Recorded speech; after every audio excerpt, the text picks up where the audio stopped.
साधक के स्वभाव के अनुसार 11 प्रकार के साधकों का वर्णन किया है। साधकों का कि ऐसे 11 प्रकार के स्वभाव वाले भगवान की साधना करते हैं, प्रभु को प्राप्त करने की साधना करते हैं, भजन करते हैं।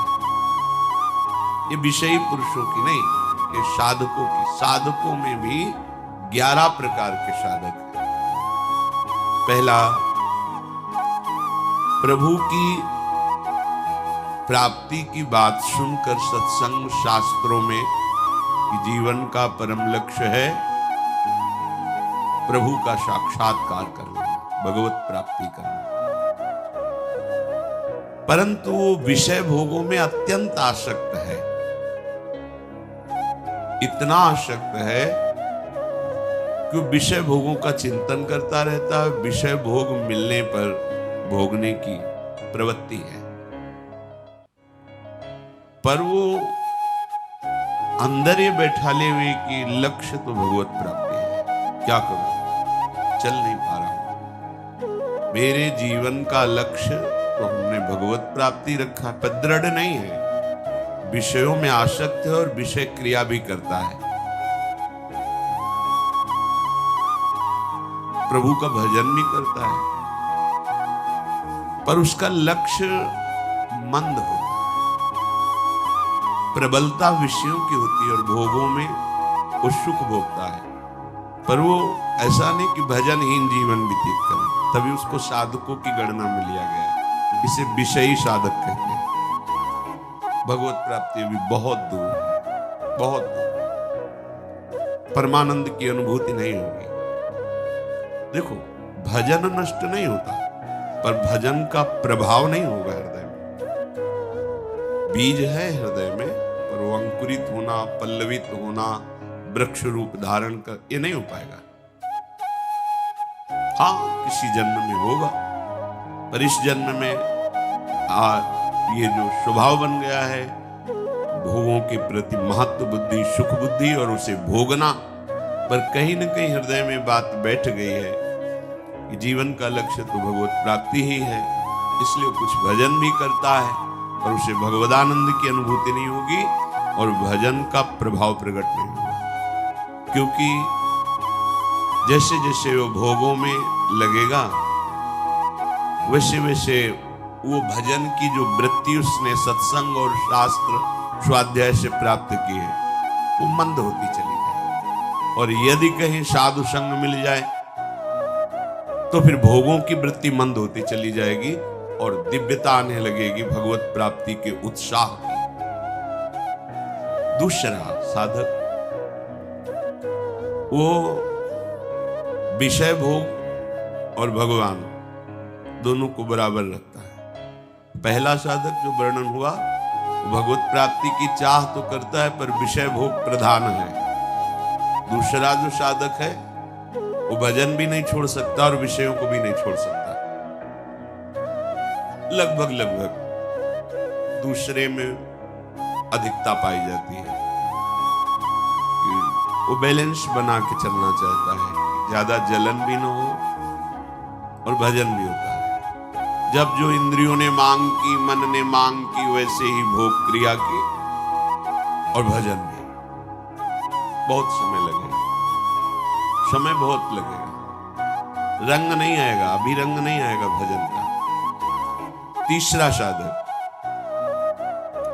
भगवान की प्राप्ति चाहता है, पर साधन में तत्परता न होने के कारण त्याग का उत्साह है, पर त्याग नहीं कर पा रहा। यहां भोगों की प्रधानता नहीं है, यहां भोगों और प्रभु बराबर नहीं है। वो प्रभु को चाहता है प्राप्त करना, पर साधन में तत्परता ना, जो गुरु प्रदत्त साधन है उसमें प्रमाद होने के कारण जो त्याग का उत्साह है वो त्याग कर नहीं पा रहा। करना चाहता है, नहीं, पर वो निकल नहीं पा रहा है। कारण साधन में तत्परता नहीं। तत्परता जैसी आज्ञा चाहे हुई है वैसे ही करना चाहिए, वो नहीं कर पा रहा, अर्थात प्रमाद स्थिति। अगर प्रमाद स्थिति रहेगी तो साधन में तत्परता नहीं होगी। तत्परता का मतलब होता है उत्साह पूर्वक जो आज्ञा हुई उसमें दृढ़ता पूर्वक लग जाना। अब उसमें कोई विचार करने की जरूरत नहीं, जैसी आज्ञा वैसा जीवन। अब त्याग करने की जो बात है उसमें उत्साह भी है और बल भी है, और वो त्याग देगा, आगे बढ़ जाएगा। पर ये जो तीसरे स्वभाव का साधक है वो साधन में तत्परता ना होने के कारण त्याग किसको करना ये भी जानता है, त्याग का उत्साह भी करता है, पर वो त्याग नहीं पाता है। समय लगेगा। सत्संग साधन करते करते जब ये तत्परता आने लगेगी तब वो विषयों का त्याग कर देगा। चौथा, प्रभु को चाहता है, प्रभु से मिलूं, साधन भी करता है और बहुत जल्दी ऊब जाता है। इतने दिन हो गए, कोई लाभ तो मिला नहीं, आनंद तो मिला नहीं, भगवान तो मिले नहीं, और मन भी बहुत जला रहा है भोगों के लिए। क्या करूं, भाग जाऊं क्या, छोड़ दूं क्या? ऐसे स्वभाव का साधक बिल्कुल ठीक नहीं। ये स्वभाव बिल्कुल ठीक नहीं। अगर आप ऐसे ही साधन से तत्परता पूर्वक लगे रहें, ऊबे ना, तो ये जो ऊबन देने वाली वृत्तियां ये नष्ट हो जाएंगी। आपका जो आंतरिक हृदय मलिन है वो निर्मल हो जाएगा, आपको आनंद की अनुभूति। ये बहुत नजदीक पहुंचा हुआ साधक है।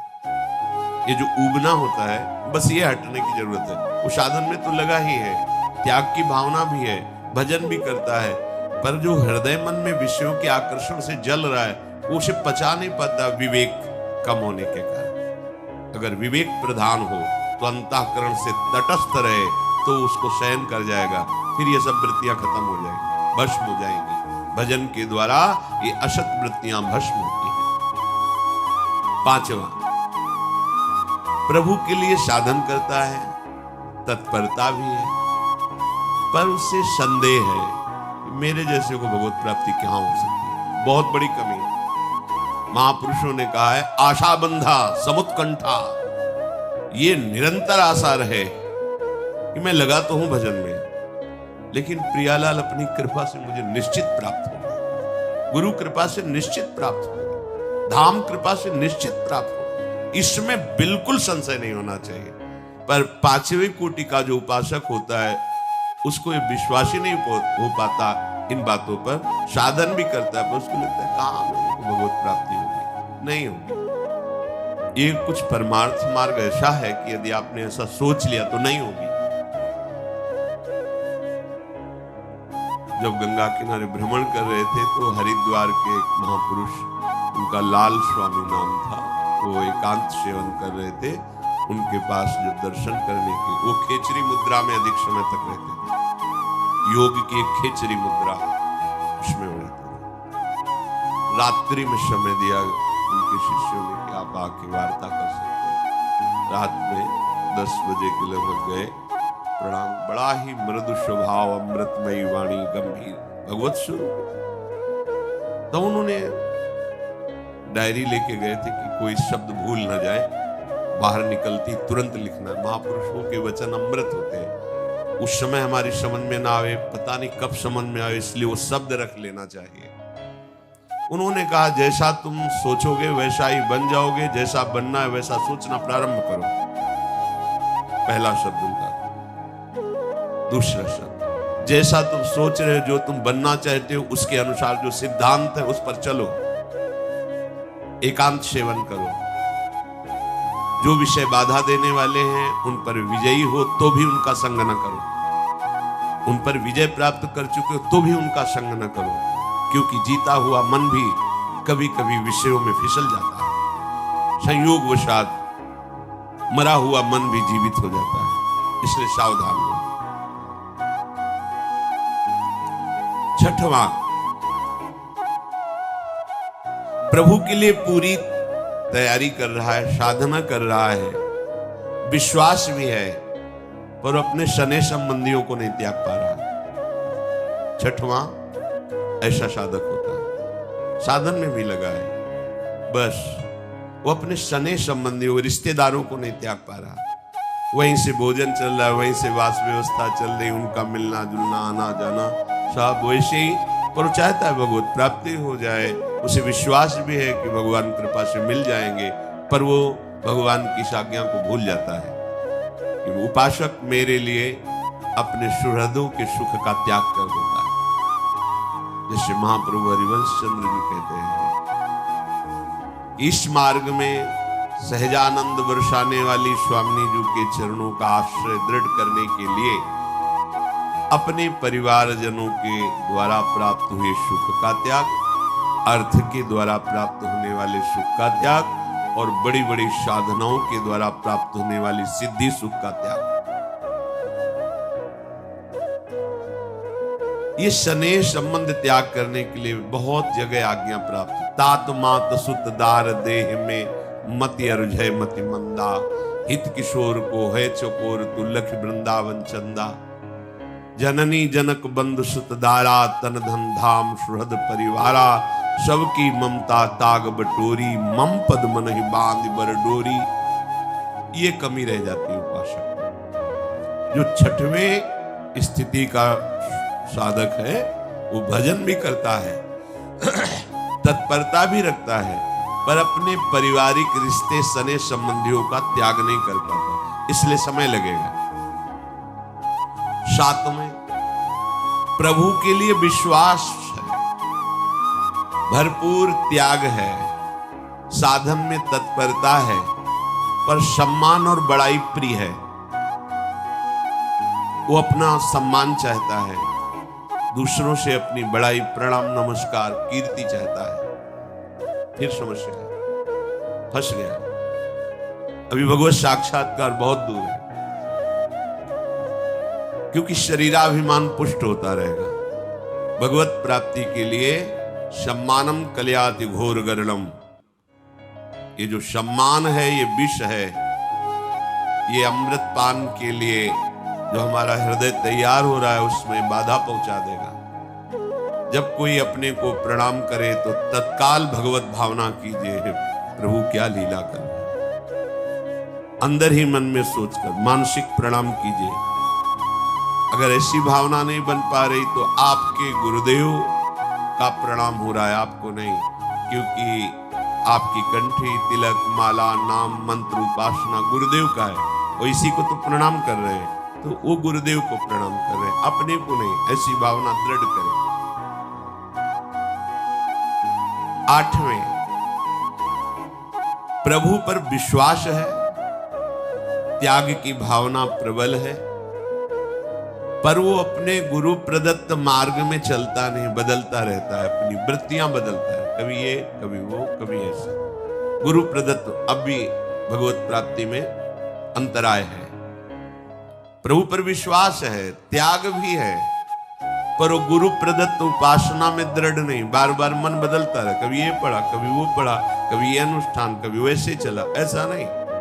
सांगो पांगो उपासना, गुरु प्रदत्त नाम, गुरु प्रदत्त मंत्र, गुरु प्रदत्त कंत अर्थात इष्ट, गुरु प्रदत्त ग्रंथ, एक सांगो पांगो उपासना में मन को समाहित कर दिया, बात बन गई। नवा, प्रभु पर विश्वास है, त्याग है, साधन में तत्परता है, पर लक्ष्य दृढ़ नहीं कर पा रहा। हम श्यामा श्याम के श्री चरणारविंद के निज सेवक हैं, हरिवंश बलिदान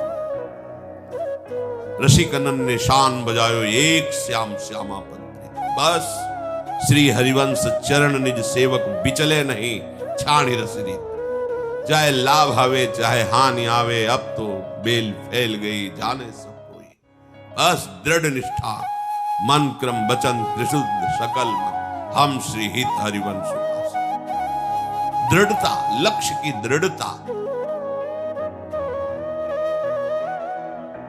विभिन्न प्रकार के भगवान की उपासना पद्धतियां हैं, बहुत से भगवान के लीला अवतार हैं, बहुत से भगवान के नाम हैं, ऐसे ही भक्त हैं, सब वंदनीय हैं।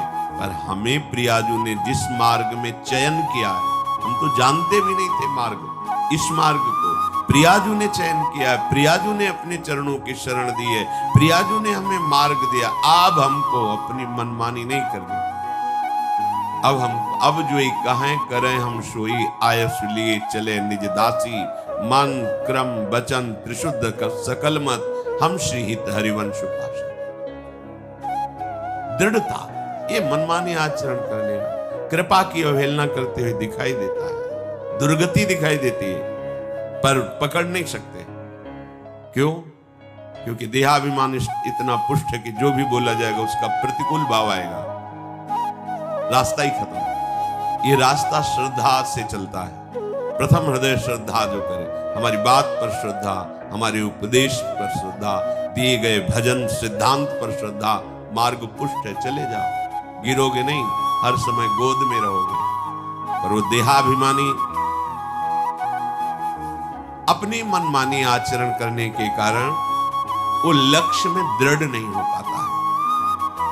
10वां,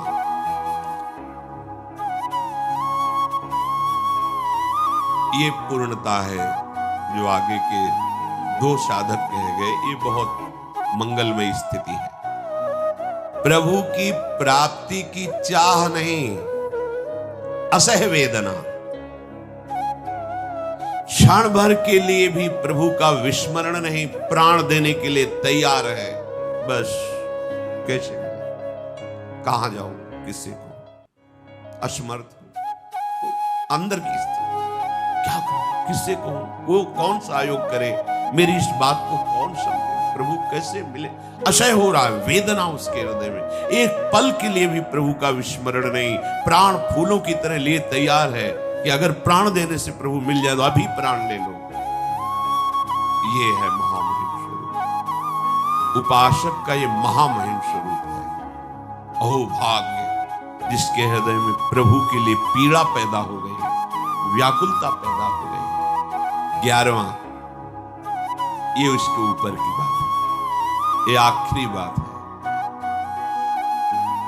बड़े आनंद में निमग्न होकर प्रतिपल भजन में डूबा हुआ, कोई चाह भी नहीं रहेगी, कोई चाह। ये आखिरी बात है। हर समय एक आनंद की भारी उमगन है, निरंतर भजन के रूप ध्यान में चिंतन करता डूबा, कोई चाह नहीं, मिलो ना मिलो कोई चाह, नरक भेजो स्वर्ग भेजो कोई चाह नहीं। ये सबसे आखिरी स्थिति, कोई कामना नहीं, न लोक की न परलोक की। भजन केवल भजन के लिए, भजन जीवन बन गया है। प्रभु ऐसे उपासक से दूर थोड़ी रहते, ऐसे ही उपासक के साथ लीला करते हैं, वो लीला पात्र बन जाता है। इसमें कोई चाह नहीं रहेगी, भगवान मिले दर्शन, ये सब बहुत दूर बात हो गई। भजन जीवन, प्रतिपल उमंगन और भजन ही चल रहा, बस भजन के लिए भजन, भजन ही जीवन। तो वो प्रभु का दर्शन नहीं, प्रभु के संग में लीला पात्र बनकर तो प्रभु के संग खेलता है ऐसा उपासक। ऊपर जो साधकों की स्थिति बताई गई उसमें 4 विभाग किए गए।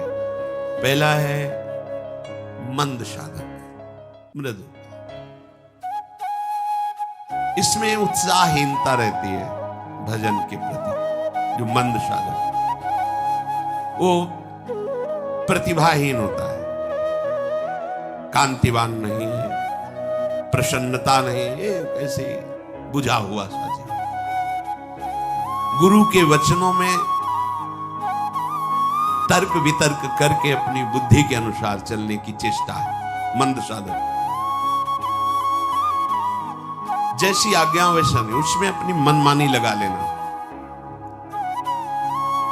दुष्कर्मों से भी कोई परहेज नहीं ज्यादा, अधिक भोजन में प्रियता होना, जनेंद्रिय भोग प्रधान होना, चित्त में चंचलता रहना, कोई भी सेवा साधन से बचने का स्वभाव होना, तुरंत उत्तर वो हम तो बचने का स्वभाव होना, और ब्रह्मचर्यहीन होना, हृदय में कठोरता, निर्दयता होना, पर साधक है, चल रहा है, इसे मंद साधक है। दूसरा मध्य, ये जो 11 साधक बताए गए, इनमें से 4 विभाग किए गए। दूसरा मध्य साधक, सर्वत्र समबुद्धि करने की चेष्टा करना, मध्य साधक। कितना भी उसे कोई सताए, क्षमा का भाव रखना, हमारे पुण्य क्षीण ना हो, पुण्य बढ़ते रहे, ऐसी अभिलाषा रखना, प्रिय बोलना, गुरु के वचनों पर विश्वास रखना, हर कार्य को चतुरता पूर्वक करने की भावना करना, अच्छे से कार्य हो जाए, पर भोगों में प्रियता होना, अच्छा लगता है, अच्छा भोजन, अच्छा सब, विलासिता, इस दोष के कारण साधक अच्छा है, पर वो अभी उत्तम दशा में नहीं आया, मध्य स्थिति में है। अधिमात्र साधक उत्तम दशा को प्राप्त, स्थिर बुद्धि होना, नाम में, रूप में, लीला में, धाम में, गुरु उपदेश में, जो सुना वैसे का वैसा पकड़ लिया, कोई मन की बात उसमें नहीं लगाई। मनोलय, साधन में लगना, मनोलय कहते हैं जैसे हम नाम जप कर रहे हैं और मन भाग रहा है, दुनिया का चिंतन, दुनिया की बातें, ये वो मनोलय, जो नाम जप रहा है तो नाम में ही डूब गया, सब भूल जाता है। जैसे मंत्राकार वृत्ति एकदम चल रही, फिर खोजने में भी कोई बात नहीं आएगी, क्योंकि खोजने वाला तो मंत्र में लगा हुआ, ये लय के प्राप्त हो रहा है, सब विस्मृत होता जा रहा है, केवल मंत्र सामने है, लय को प्राप्त, ना मनोराज्य हो रहा है, ना कोई अन्य चिंतन हो रहा है, उसी में लय हो रहा है, मन उसी में डूब रहा है। जो अधिमात्र उत्तम अवस्था का साधक है, स्थिर बुद्धि वाला और मनोलय वाला, मन को लय कर रहा है, जो साधन में कर, सेवा में तो डूबा हुआ सेवा, वाणी में तो डूबा हुआ वाणी गायन, और वीरशाली अर्थात ब्रह्मचर्य पुष्ट, दयाशील, क्षमावान, सत्य बोलने में, गुरु सेवा परायण में परम प्रवीण, नियमित रूप से प्राप्त हुई गुरु प्रदत्त साधना में महाबुद्धि योग, अर्थात बिल्कुल वैसे ही चलना, बिल्कुल मनमानी नहीं, ऐसा साधक अधिमात्र साधक है, ये बहुत कम समय में सिद्धि प्राप्त कर लेगा। और अधिमात्रतम साधक, अब ये सर्वोत्तम साधक, वो उत्तम साधक और ये सर्वोत्तम साधक, हर समय महाबल का अनुभव होना, विषय त्याग की बात क्या, प्राण त्याग भी उसके लिए एकदम तिनके के समान, महान उत्साह हृदय में रहना, उत्कंठा एकदम, जैसे कई बार सत्संग में कहा कि मैं कैसे बतावें, जब उपासक प्रभु में पूर्ण शरणागत हो जाता है, पूर्ण शरणागत, तो हृदय में ऐसा उत्साह होता है, ऐसी फूलन होती है, मान लो जैसे एकदम अज्ञानी जीव विषयासक्त और उसका ब्याह का उत्सव हो रहा हो, वो ब्याह करने जा रहा है, फूला फूला घूमता है, या जैसे माँ उसके इकलौते बेटे का ब्याह हो रहा, वो फूली, किसको क्या दे दूं, क्या स्वागत कर दूं, प्रेम सहित उल्लासा, सेवा श्यामा श्याम की, मन में अत्यंत उत्साह, प्रतिपल प्रतिपल। पर ये चौथी अवस्था का महापुरुष जो अधिमात्रम साधक कहा गया, उत्तम नहीं अति उत्तम, शास्त्रों के सूत्रों का ज्ञाता, क्या करना चाहिए, क्या नहीं करना चाहिए, कैसे बैठना चाहिए, कैसे बोलना चाहिए, हर बात का उसे ज्ञान, और अध्यात्म परायण, अध्यात्म कहते आत्मस्वरूप को, अर्थात स्थूल सूक्ष्म कारण तीनों को अपने से अलग देखते हुए स्वरूप स्थिति, बिल्कुल मोह रहित, दूरादपास्य स्वजनान, ये बहुत बड़ा भगवत प्राप्ति में बाधक और सहायक है।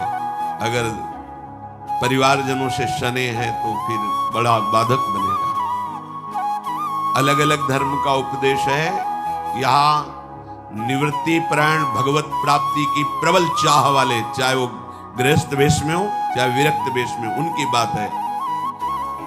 बिल्कुल मोह रहित, किसी भी स्थिति में व्याकुल ना होना, मिताहारी, कम आहार, भूख से कम। भूख है 10 रोटी की, जितने कम से काम चल जाए। शरीर की दिनचर्या चलनी चाहिए, ब्रह्मचर्य ठीक रहना चाहिए, निरंतर भजन होना चाहिए, इसके लिए आहार चाहिए, उतना ही आहार। और कोई चाह नहीं, जैसा मिल गया उत्तम मध्यम, उससे कोई मतलब नहीं कि क्या है। आहार है प्राणों का, मैं उसे भोग नहीं रहा हूं, प्राणों के पोषण के लिए आहार को डाल रहा हूं। स्वाभाविक इंद्रियों का अंतर्मुख रहना, विशुद्ध आचरण, प्रतिकूल से प्रतिकूल परिस्थिति में अनुकूलता का अनुभव करना, ये सर्वोत्तम साधक का लक्षण। सदा संतुष्ट है, संतुष्ट है इनके इनवा, कैसी भी परिस्थिति है, हृदय शांत है, प्रसन्न है। निर्भय होना, कभी उसे भय नहीं प्राप्त, भय उसी को प्राप्त होता है जो अधर्माचरण करता है। सुशील और अपने भजन साधन स्थिति को गुप्त रखने का स्वभाव। भजन साधना स्थिति उसे गुप्त रखने का स्वभाव, कोई पकड़ न पावे किस स्थिति का कितना। जैसे समुद्र की कोई थाह लेना चाहे नहीं ले सकता, ऐसे ही अति उत्तम साधक की कोई थाह लेना चाहे उसकी गंभीरता की थाह नहीं पा सकता। है क्या चीज कोई समझ नहीं सकता। शांत, परम विश्वासी, गुरु पूजन परायण, लोक संग से विरक्त, सर्व साधन विषयों का ज्ञान और परोक्ष ज्ञानी अर्थात आत्मानुभूत से युक्त, ऐसे उपासक को अधिमात्रम साधक कहते हैं। ऐसे उपासक को भगवत प्राप्ति में विलंब नहीं होता, वो जब चाहे भगवत दर्शन कर सकता है, जब चाहे। बस हमें इन बातों का मनन करना चाहिए। जहां हमारी कमजोरी है उसके त्याग के लिए हमें उत्साह संपन्न बनना है। उत्साह संपन्न हमें दो ही बना सकते हैं, साधन को हरिभजन है, कै सत्संग सहाय। उत्तम साधना खूब नाम जप करो और सहयोग सत्संग देगा।